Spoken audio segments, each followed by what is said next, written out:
The massive screen on the bridge of the UES deterrent lit up with dozens of red dots. Each dot represented an alien warship moving past Jupiter's orbit, heading straight for Earth. Captain Emily Foster stood from her command chair, her blue eyes fixed on the display. "Status report," she ordered, keeping her voice calm despite the gravity of the situation. 37 ships detected, Captain," said Lieutenant David Miller from his tactical station.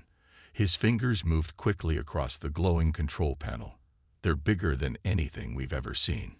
Each one is about twice the size of the deterrent." The UES deterrent was Earth's newest and most powerful warship. While it looked plain on the outside, just a gray, 1-mile-long cylinder with engine pods, its true power lay hidden beneath its simple exterior. The aliens didn't know this, of course. That was exactly how Earth wanted it. "They're sending a transmission," called out Rachel Brooks from communications. She was young, but one of the best at her job. Putting it on screen now. The main display changed to show a tall, purple-skinned alien with 4 eyes and sharp teeth. Gold armor covered its chest, and various medals hung from its shoulders. "I am Admiral Zekthar of the Kraxan Empire," the alien announced in perfect English. Its translator was working well. "Your primitive species has been chosen to join our empire. Surrender now, and we will be gentle with your colonization." Captain Foster smiled slightly. This wasn't the first time aliens had come to Earth thinking humans would be easy prey. It was, however, the first time the deterrent would show its true power. "This is Captain Emily Foster of the United Earth Defense Fleet," she responded. "We are a sovereign species. We have no interest in joining your empire. Please turn your fleet around." Laughter erupted from the alien admiral's 4-eyed face. "You dare to give orders? Your ship is pathetic. Our scans show you don't even have proper shielding. Your weapons are basic plasma cannons. Do you expect to fight us with such toys?" Foster shared a knowing look with her crew. The alien scans showed exactly what Earth wanted them to see. The deterrent's true capabilities remained hidden behind layers of quantum masking technology. "Chief Hayes," Foster called to her engineer, "how are our basic systems doing?" Robert Hayes grinned from his station. "All systems green, Captain. Our toys are ready whenever you need them." The alien admiral's voice grew harder. "Perhaps a demonstration is needed. Watch carefully, primitives." One of the Kraxan ships fired a bright purple beam at a small research station near Jupiter. The station exploded instantly. The bridge crew of the deterrent tensed, but remained professional. They had trained for this. First Officer Lisa Chen moved to Captain Foster's side. "All weapons are primed, Captain," Chen reported quietly. "The quantum shields can be activated in under a second. Dr. Cooper's AI is running battle simulations. We're ready." Foster nodded and turned back to the screen. "Admiral Zekthar, you have committed an act of war against Earth. This is your final warning. Withdraw your forces immediately." The alien's laugh was even louder this time. "Final warning. From you. Your ship is alone against my fleet. Your weapons can't even scratch our shields. What could you possibly do?"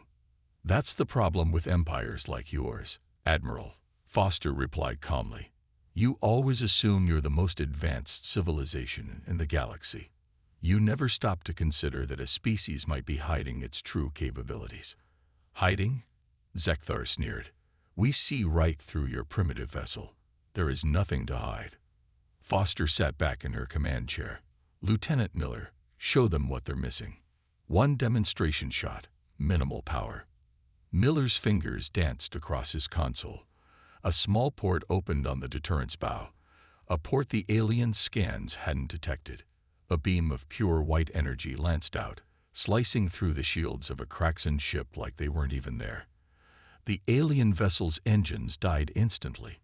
Silence fell across the communication channel. Admiral Zekthar's 4 eyes widened in shock.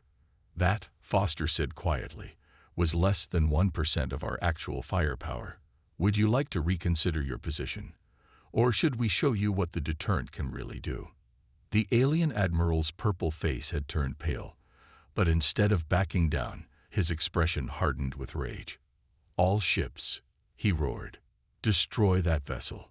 Captain Foster sighed and pressed a button on her chair. "All hands, battle stations. Looks like we're doing this the hard way." Red lights flashed across the UES deterrence bridge as the Kraxan fleet moved into attack formation. Lieutenant David Miller's hands flew over his console as he analyzed the incoming data. "Captain," he called out, "I'm detecting something strange in their weapon signatures. The energy readings don't match anything in our database." Captain Foster leaned forward in her chair. "Explain." "Their weapons." Miller paused, double-checking his readings. "They're using some kind of unstable energy. It's like they don't care about safety protocols. These weapons could blow up in their faces." Chief Engineer Robert Hayes spoke up from his station. "He's right, Captain. They're using dangerous technology. It's powerful, but it's like playing with matches in a room full of gas." The massive screen showed the Kraxan ships spreading out in a half-circle. Their weapon sports glowed with angry purple light. Admiral Zekthar's face appeared again on the screen, his 4 eyes blazing with anger. "You dare to strike one of our ships?" he snarled. "Your pathetic attempt at resistance ends now. All ships, open." "Wait," Foster interrupted. "Your weapons are unstable. We can detect the flaws in their design. If you fire them all at once, you risk destroying your own fleet." Laughter erupted from the alien admiral. "More lies from the primitives. Our weapons are perfect. You're just trying to save yourselves." Foster turned to Hayes. "Show them our quantum shields." "Full power." Hayes smiled and pressed a series of buttons. A shimmer of blue-white energy spread across the deterrent's hull. The energy field wasn't like normal shields. It twisted and bent space itself around the ship. What is this?" Zekthar demanded, his confidence wavering for the first time. "This is why we warned you," Foster said calmly. "Earth doesn't build weapons that can blow up in our faces. We don't use unstable technology. Everything we make is carefully tested and perfected." First Officer Lisa Chen moved to Miller's station, studying the tactical display. "Captain, their fleet is still charging weapons. All ships, all batteries." "They're going to do it," Miller said. "They're really going to fire everything at once." Foster stood up. "Admiral, please, look at your own sensors. Your weapon cores are becoming unstable. The energy buildup is too high. If you fire now—" "Silence," Zekthar roared. "The Kraxan Empire does not take warnings from lesser beings. All ships, fire." 36 beams of purple energy shot toward the deterrent. The crew watched calmly as the quantum shields caught the attack. The energy didn't just bounce off. It was absorbed, processed, and redirected through the shield matrix. Then, exactly as Earth's crew had warned, things went wrong for the Kraxan fleet. The unstable weapon cores, pushed too hard, began to fail. Secondary explosions rippled across 3 of the alien ships. Their own energy weapons were burning through their systems. "Direct hit on our shields," Hayes reported with a grin. "0 damage. Shield energy is actually increasing from absorbing their attack." "Their weapons are overloading," Captain Miller added. 5 more ships are showing critical system failures. Foster watched as the Kraxan fleet fell into chaos. Ships were dying, not from Earth's weapons, but from their own dangerous technology. She opened a channel to the entire enemy fleet. "This is why we warned you," she said firmly. "This is why we ask you to leave. Earth doesn't build weapons we can't control. We don't use technology we haven't mastered. Every system on this ship, every weapon, every shield, they're all perfected through careful science and engineering." The bridge crew watched as more Kraxan ships lost power or suffered system failures. Admiral Zekthar's face showed pure shock as his mighty fleet fell apart around him. "Impossible," he whispered. "How did you know?" "Because we tried similar weapons centuries ago," Foster explained. "We learned these lessons the hard way. That's why we warned you. That's why we hide our true technology. to avoid unnecessary fights with empires that don't understand the basics of weapon safety. Chen looked up from her console. Captain, they're still combat capable. 15 ships have managed to stabilize their weapons. They're regrouping for another attack. Foster sat back in her chair and sighed. Very well. They chose not to heed our warning about their weapons. Let's show them why they should have listened about ours. Lieutenant Miller, prepare the main battery. It's time to demonstrate what Earth technology can really do. The Kraxan fleet's remaining ships regrouped, their hulls still sparking from system failures. Admiral Zekthar had gone quiet, but his next action spoke louder than words. A massive energy beam shot out from his flagship, not at the deterrent, but toward Earth's moon base. They're targeting civilians, First Officer Chen reported, her voice tight with anger. Captain Foster's expression hardened. Not on my watch. Dr. Cooper, bring the AI tactical system online. Dr. William Cooper's fingers moved swiftly across his station. A new voice, calm and clear, filled the bridge.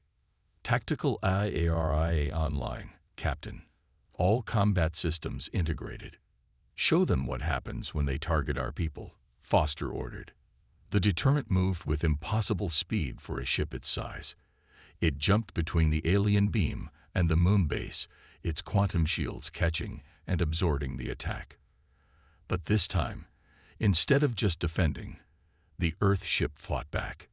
ARIA.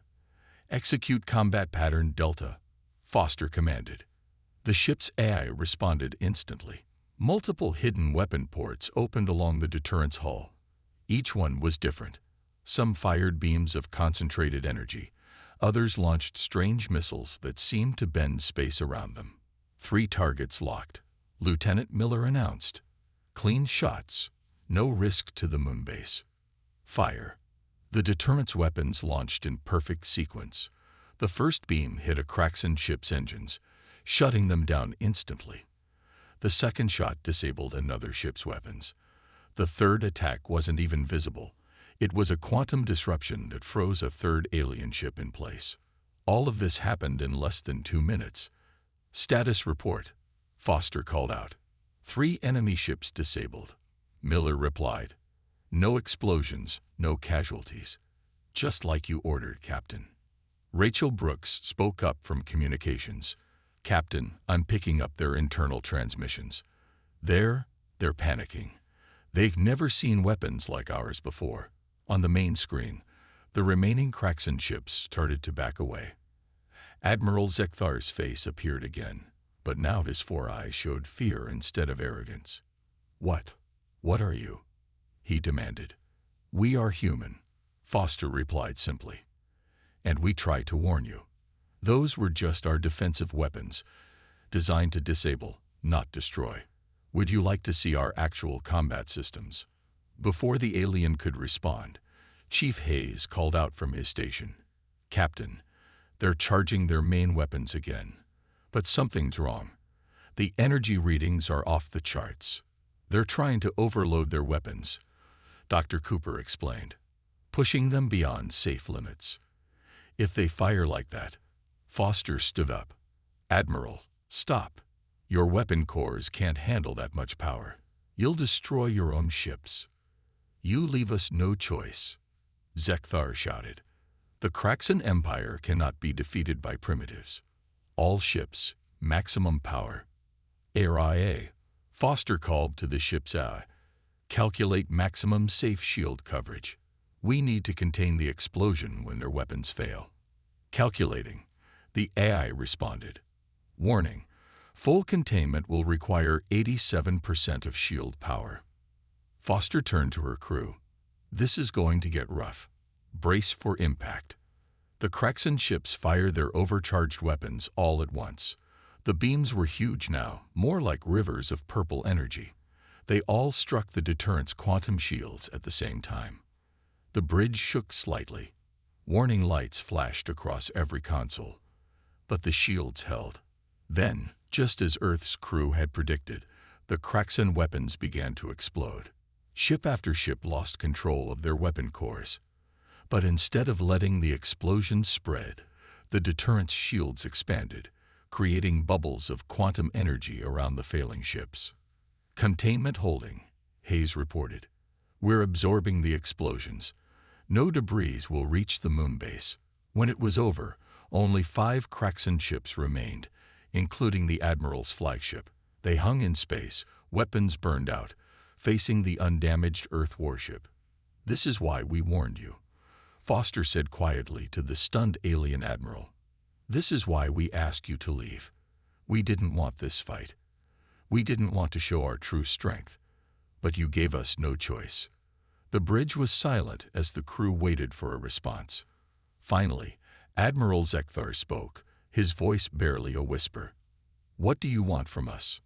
Foster's reply was firm. "The same thing we wanted from the start. Leave. Tell your empire what happened here, and next time Earth gives you a warning, listen." Admiral Zekthar's response wasn't what anyone expected. Instead of retreating, he started laughing, a strange, desperate sound that filled the communication channel. "You think this is over?" he snarled. "No one humiliates the Kraxan Empire. No one. All remaining ships, activate the forbidden drives." The 5 surviving Kraxan ships began to glow with an angry red light. Their hulls cracked as new weapons emerged, massive cannons that looked like they were made of crystal and fire. "What are they doing?" Lieutenant Miller asked, studying his readings. "Those energy signatures. They're like nothing we've seen before." Weapons Officer Kevin Martinez spoke up from his station. "Captain, they're using some kind of antimatter technology. But it's unstable, even worse than their previous weapons." Captain Foster's face showed genuine concern for the first time. "They're going to get themselves killed. Brooks, open a channel." "Channel open," Rachel Brooks responded. "Admiral," Foster said urgently, "those weapons will tear your ships apart. The antimatter reaction isn't properly contained. Better to die in glory than live in shame." Zekthar shouted, "Fire the Angels' fire cannons. Burn their ship to ash." 5 beams of red-hot energy shot toward the deterrent. This time, when they hit the quantum shields, the whole ship shuddered. "Shields holding," Hayes reported, "but those beams are nasty. They're creating micro-ruptures in space itself." Foster nodded grimly. "Then it's time to show them what real antimatter control looks like. Martinez, deploy the Aegis cannon." The crew watched as a section of the deterrent's hull split open. A massive weapon emerged, sleek, silver, and deadly. Unlike the Kraxan's crude weapons, this one hummed with controlled power. "Aegis cannon deployed," Martinez announced. "Clean antimatter reaction stable, ready to fire on your command." On the screen, they could see the Kraxan ships preparing for another shot. Their hulls were already breaking apart from their own weapons' power. "One last chance, Admiral," Foster called out. "Power down your weapons. Let us help you contain those reactions before they tear your fleet apart." "Never," Zekthar screamed. "All ships, fire again. Keep firing until we break through." The red beams lashed out again. This time, the deterrent didn't just defend. It responded. "Target their weapon ports only," Foster ordered. "Minimal power. We're trying to save lives here." The Aegis cannon fired. A pure white beam, so controlled it looked almost solid, split into 5 perfect streams. Each one struck a Kraxan weapon port with surgical precision. The effect was immediate. The dangerous antimatter reactions in the alien ships began to stabilize. Their weapons powered down, forced into shutdown by the deterrent's controlled energy pulse. "Their weapons are offline," Miller reported. "No casualties. But Captain, their hulls are starting to break up." The damage from their own weapons was too severe. Foster stood up. "Area, extend rescue range. Chen, prepare emergency teleport." "What are you doing?" Zekthar demanded. "Saving your lives," Foster replied. "Your ships are breaking apart. We're beaming your crews to our holding cells. Unless you prefer to die with your ships." They watched as the Kraxan ships began to crack open like eggs. The deterrent's teleport system activated, snatching alien crew members from their dying vessels seconds before they exploded. All crews recovered, Chen reported. 389 survivors, including Admiral Zekthar. They're secure in the holding area. Foster looked at the debris floating where the mighty Kraxan fleet had been. Most of it was from ships that had been destroyed by their own weapons. The few that the deterrent had disabled earlier were still intact, their crews safe inside. "Send a message to Earth Command," Foster ordered. "Tell them we have prisoners to transport and debris to clean up. And add a note. We need to prepare for what comes next. The Kraxan Empire won't take this defeat lightly." "What do we do with the Admiral?" Chen asked. Foster smiled slightly. "Give him a good view of our ship from the holding cells. Let him see all the technology we've been hiding. Maybe next time the Empire sends a fleet, they'll remember this day. And maybe next time, they'll listen to our warnings." The bridge crew returned to their duties as the deterrent began rescue operations. Behind them, Earth's moon base remained untouched, protected by the ship that was so much more than it had first appeared to be. Rachel Brooks sat up straight at her communications station, her eyes wide. "Captain, I'm picking up hundreds of transmissions. The Kraxan Empire. They're sending their entire fleet." The main screen of the UES deterrent lit up with new sensor data. From behind Mars, a massive wormhole was opening.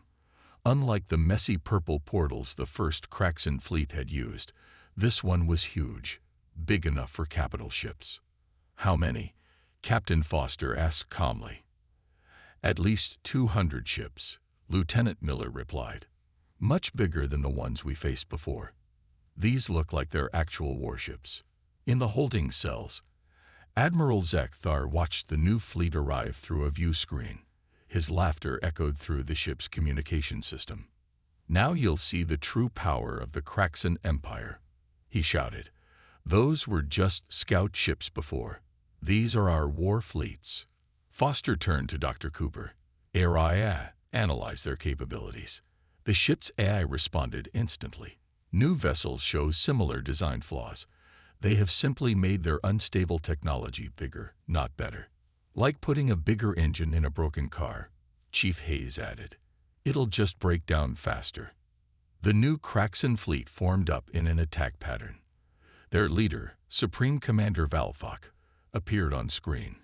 He was bigger than Zekthar, with 6 eyes instead of 4, and his armor was covered in even more metals. "Humans," Valfok's voice boomed. "Release Admiral Zekthar and surrender your ship for study. Do this, and we may spare your world." Foster stood up. "Supreme Commander, we've already shown what happens when you ignore our warnings. Are you sure you want to repeat that mistake with an even larger fleet?" "You got lucky with our scouts," Valfok sneered. "Our main fleet is different. We have weapons that can crack planets." Just then, Weapons Officer Martinez noticed something on his screens. "Captain, they're powering up some kind of super weapon. The energy readings, they're off the charts." "The same design flaws as before?" Foster asked. "Even worse," Martinez replied. "They've basically built a giant version of the weapon that blew up their own ships." Foster sighed and pressed a button on her chair. "Bridge to engineering. Hayes, is it ready?" "Yes, Captain," Hayes replied with a smile in his voice. "The quantum field amplifier is ready. They won't believe what's about to happen." On screen, the massive Kraxan fleet was moving into firing position. Their superweapon, mounted on Valfok's flagship, began to glow with familiar purple energy. "Last warning," Foster announced to the alien fleet. "Your weapon will backfire. The size of the explosion will be catastrophic." "Fire," Valfok ordered. The superweapon released a beam of purple energy bigger than anything they'd seen before. It streaked toward the deterrent like an angry river in space. "Now, Hayes," Foster ordered. The quantum field amplifier activated. Instead of just absorbing the energy like their shields had done before, this new system caught the beam and redirected it. The purple energy split into hundreds of smaller streams, each one harmlessly absorbed by the deterrent's hull. The bridge crew watched as the alien's most powerful weapon was completely neutralized. But that wasn't the most impressive part. Energy conversion complete, Hayes reported. Our power reserves are now at 300%. We could run the ship for a year on what they just gave us. Valthok's 6 eyes blinked in confusion. Impossible. No ship could survive that blast, let alone absorb it. We tried to warn you, Foster said. Just like we warned Admiral Zekthar. Earth doesn't build weapons we can't control. We don't use technology we haven't mastered. And now, thanks to your attack, we don't need to recharge our ships for the next year. From the holding cells, Admiral Zekthar's laughter had stopped. He finally understood what he was seeing. The humans hadn't just been lucky. They weren't primitive at all. They had been holding back, trying to avoid unnecessary destruction. Supreme Commander, Foster continued, you have 1 hour to retreat. After that, we'll be forced to demonstrate our actual weapons, and unlike your super weapon, ours work exactly as designed. The bridge crew waited as the massive alien fleet faced their single ship. The next hour would determine if the Kraxan Empire would finally learn to listen to warnings, or learn an even harder lesson about underestimating Earth. Supreme Commander Valthok's response came exactly 1 hour later, but instead of retreating, the Kraxan fleet spread out in an attack formation that filled the space around the deterrent. So be it, Captain Foster said quietly. She opened a channel to the entire Earth defense fleet. All ships dropped stealth mode. Suddenly, the space around them shimmered. Where there had seemed to be nothing, 30 Earth ships appeared. They had been there the whole time, hidden by the same quantum technology that masked the deterrent's true power. In the holding cells, Admiral Zekthar pressed against the view screen in shock. Impossible. Our scans showed nothing. The new Earth ships were led by the UES Vindication, commanded by Captain Sarah Roberts. Her face appeared on the deterrent screen. Sorry we're late to the party, Roberts said with a smile. Had to wait for them to bunch up nice and tight. Valthok's 6 eyes darted between the suddenly appeared ships. For the first time, his voice showed uncertainty. This changes nothing. We still outnumber you. Numbers aren't everything, Foster replied. But since you insist on learning the hard way, all ships, Combat Formation Delta, show them what Earth vessels can really do. The Earth fleet moved with perfect coordination. Their formation looked like a dance, each ship knowing exactly where to be. The AI tactical systems on all ships worked together like one mind. They're charging weapons, Miller reported. All 200 ships at once. Let them, Foster said. Hayes, time to show them our latest invention. Chief Hayes grinned and activated a new system. A field of quantum energy spread between all Earth ships, connecting them like a web. Quantum link stable, Hayes announced. All ships reporting ready. The Kraxan fleet fired everything they had. Purple and red energy beams filled space, all aimed at the Earth ships. But when the beams hit the quantum web, something amazing happened. Instead of each ship taking damage, the web spread the energy across all 30 ships. Not only did this make their shields virtually unbreakable, but it also gave them more power to use. They're powering our weapons, Martin said in awe. Their attacks are making us stronger. On his flagship, Valthok was screaming orders. Launch the planet crackers. Release the forbidden weapons. Kill them all. But it was too late. The Earth fleet had seen enough. All ships, Foster commanded, target their engine cores. Disable only. No casualties if we can help it. 30 Earth ships fired at once. Their weapons were precise, controlled, and unstoppable. Each shot found its target, shutting down Kraxan ships without destroying them. This is impossible. Valthok shouted as his fleet died around him. We are the Kraxan Empire. We cannot be defeated by. By. By a species that actually understands its own technology. Foster finished for him. By ships that work together instead of just being bigger and more dangerous. That's exactly why we warned you to leave. In less than 10 minutes, it was over.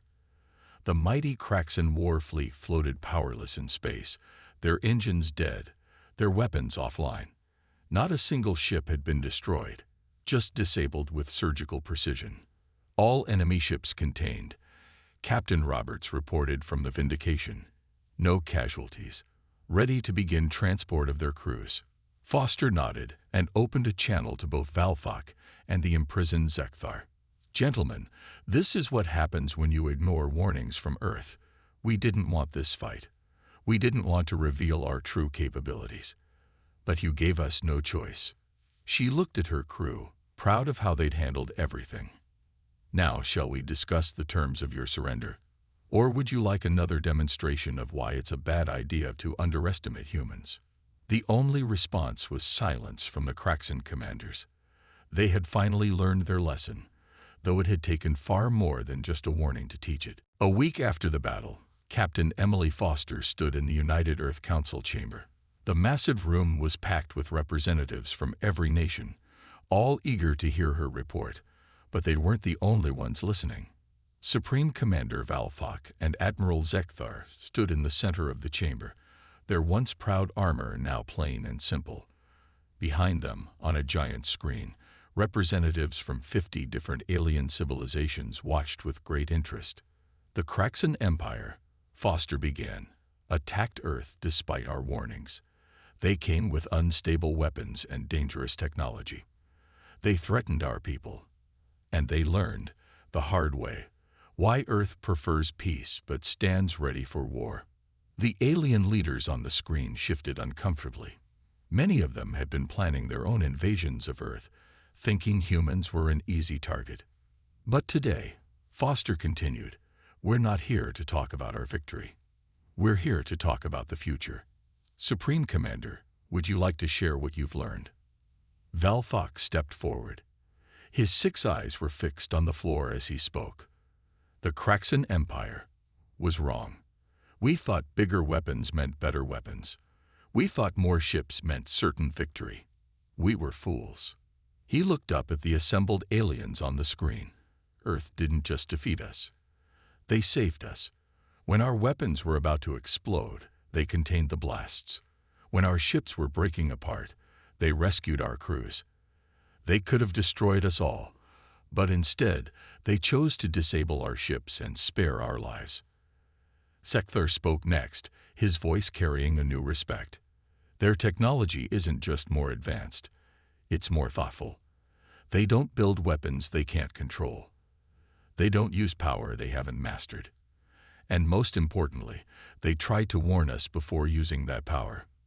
Foster nodded and pressed a button. A hologram appeared, showing the deterrent's quantum shield technology. As a sign of good faith, Earth will share some of our defensive technologies with the Kraxan Empire. Not weapons. We've seen what happens when advanced weapons fall into unprepared hands, but shields, safety systems, and power management technology. The alien representatives leaned forward with sudden interest. One of them, a leader of the Viridian Alliance, spoke up. You would share your technology with an enemy. Former enemy, Foster corrected. Earth believes in second chances. We believe in learning from mistakes, even if they're not our own. The Kraxan Empire has agreed to join Earth's new Galactic Safety Council, where they'll help establish guidelines for responsible technology development. She turned to face all the watching aliens. Let this be a lesson to anyone else planning to test Earth's defenses. We will always warn you first. We will always offer peace first. But if those warnings are ignored, she let the sentence hang in the air. Valfok and Zekthar nodded in understanding. They had experienced firsthand what happened when those warnings were ignored. Earth's ships, Zekthar added, speaking to the alien leaders, look simple on the outside. Their weapons seem basic at first scan. This is not an accident. They hide their power because they understand something we did not. True strength lies not in showing off your weapons, but in knowing when and how to use them. Foster smiled slightly. The UES deterrent was exactly what its name suggested, a warning to those who would threaten Earth. Its very existence was meant to deter violence. Today, it stands as a symbol of both our capability and our restraint. The Earth Council chamber erupted in applause. The alien representatives continued watching, many of them quietly canceling their own invasion plans. As the meeting ended, Foster walked with her crew back to their ship. Lieutenant Miller checked his tablet and chuckled. "Captain," he said, "you'll never guess how many diplomatic requests we've received since the battle. Seems like everyone wants to be Earth's friend now." "Funny how that works," Chen added with a smile. Foster looked up at the deterrent, its simple gray hull hiding some of the most advanced technology in the galaxy. Sometimes the best way to make friends is to show them why they shouldn't be your enemy. And sometimes, a warning ignored becomes the best lesson of all. The massive ship stood as a testament to human ingenuity, a reminder that Earth's greatest strength wasn't in its weapons or shields, but in the wisdom to know when to use them, and when to show mercy to those who didn't listen to warnings.